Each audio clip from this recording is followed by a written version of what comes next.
情感的一个培养是互动、互相啊，但是人跟土地怎么互动呢？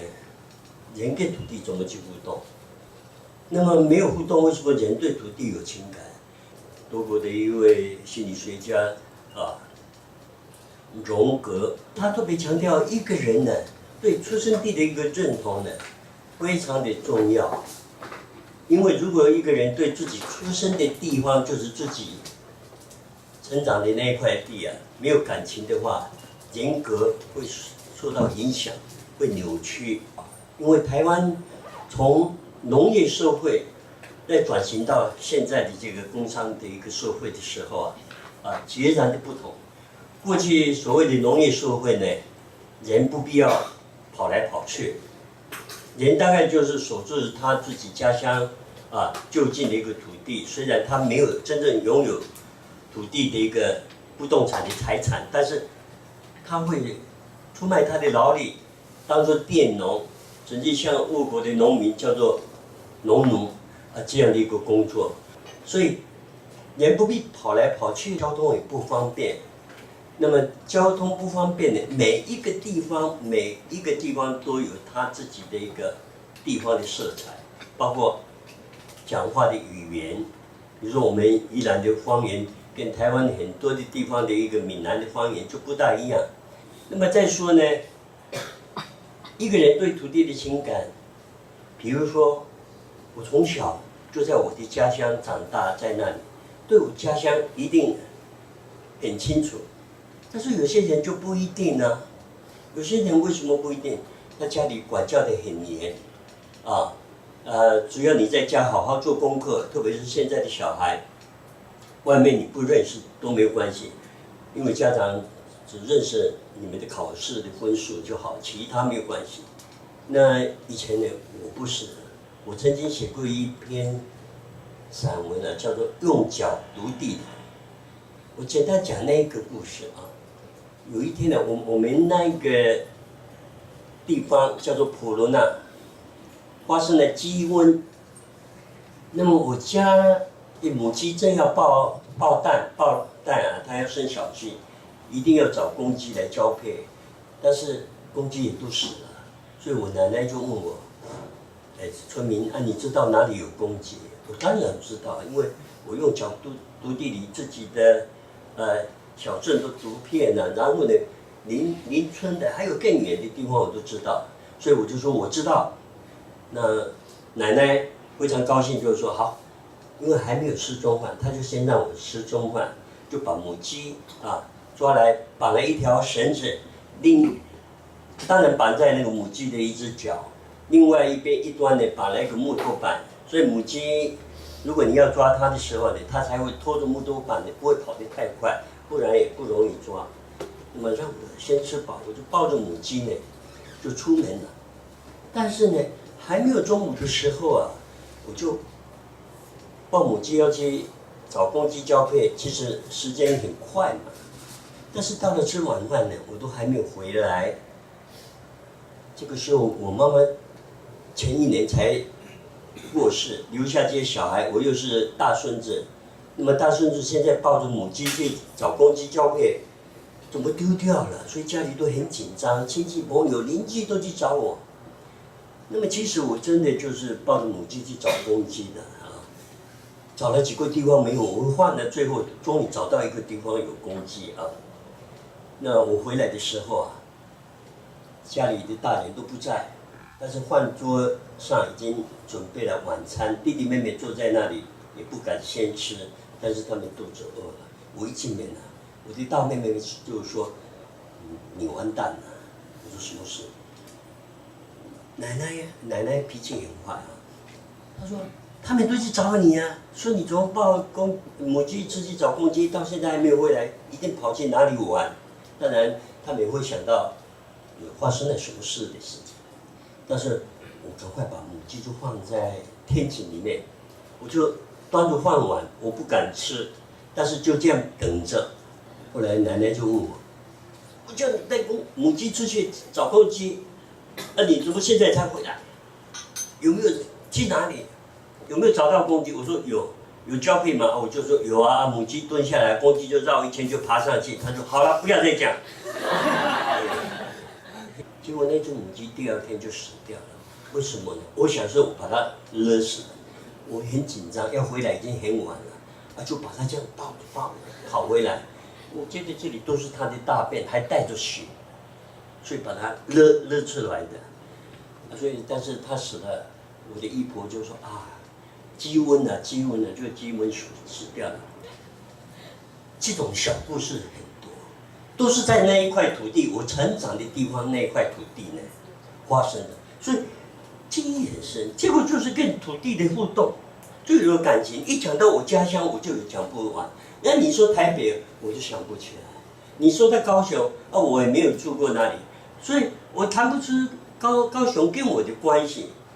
现在农业社会已经解构了，所以你看，我们人都要到外头去工作了，老年人就留在宜农的社区，因为他们没有办法适应年轻人到了都市里面去，也没有办法把他们带到都市里面。租的房子或者是贷款的房子，怎么样的也住在一起，那个生活在一起是很困难，所以他们就留在那里。好了，刚开始来到都市的年轻人，不是一到都市就稳定下来，他住的地方，或者是他工作的地方，常常是换来换去。都市才形成的时候，一个企业、一个商业、一个工作，经常有变化，都影响我，还有。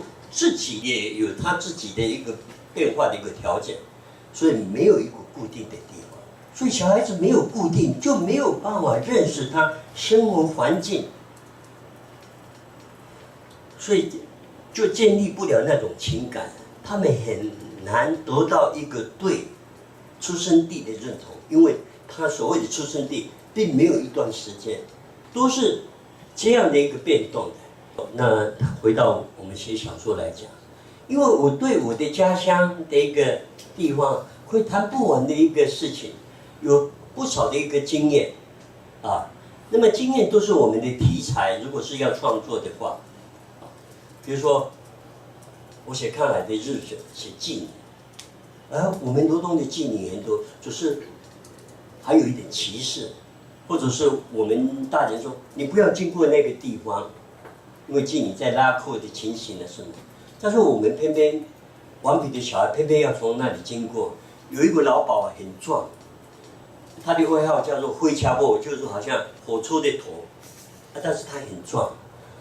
我们常常去走他走过那里看到没有，我们就灰掐布就这样叫妓女屋里面叫就跑了，好高兴哦。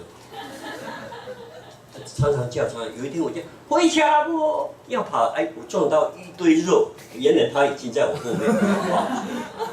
到后来我离家出走，在台北找不到工作，在保安街那个地方呢，全台湾最大的妓女屋，有的是有执照的，有执照就表示他每一个礼拜都要去做卫生检查，有分成甲级以及丙级的。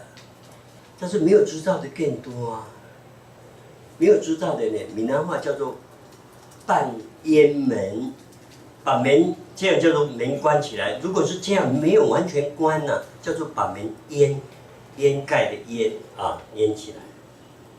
那么这个门没有好好关好的，他是故意的，他没有执照，但是他里面有妓女。师徒的老马，他就门再把它打开再进去，就可以找到小姐。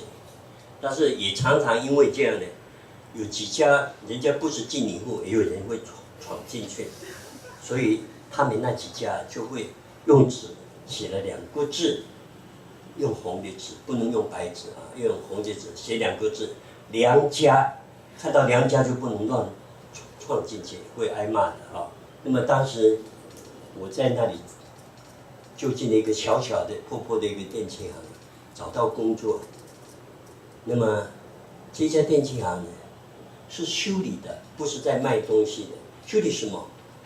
民国40年，那时候是台湾很贫穷，台北的房子又很旧很矮，那么近邻户呢，那么这一间就可以设很多的一个房间的，一个房间当然一个榻榻米大的一个面积，再来让客人可以下来可以旋转的一个窄窄的地方，再来就一个门开了不会撞到这个床，就这样就一个房间了。啊，所以呢，房子低又没有光线，然后空气又不流通，所以电风扇非常的需要。那里有300-400家金牛，那么一家如果有20个床的话，那你多少个电风扇？不得了，所以损坏率很高。我就在那里修理。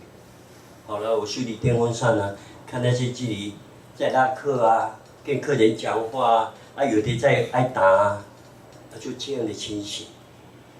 做了大概有半年多的经验啊的时间，我还跟当中的几个还谈过话，因为以他样长的那样的一个清秀，不是说长不清秀对吧？都是一般的一个家庭的掌上明珠，在那样贫穷的一个年代，没有一个女孩子说啊我要去当妓女，或者是这些妓女户的人就到了贫穷的乡下就说。哎，有没有人要当妓女？不要这样辛苦啊！只有睡觉就可以赚一点钱了，啊，所以就有人说我要，没有。妓女为什么变成妓女？有一个成语，被怎么样？被推入火坑，都是被动的、被迫的、被强迫的，才到里面去。所以当我想要写小说的时候啊，哎，都有了。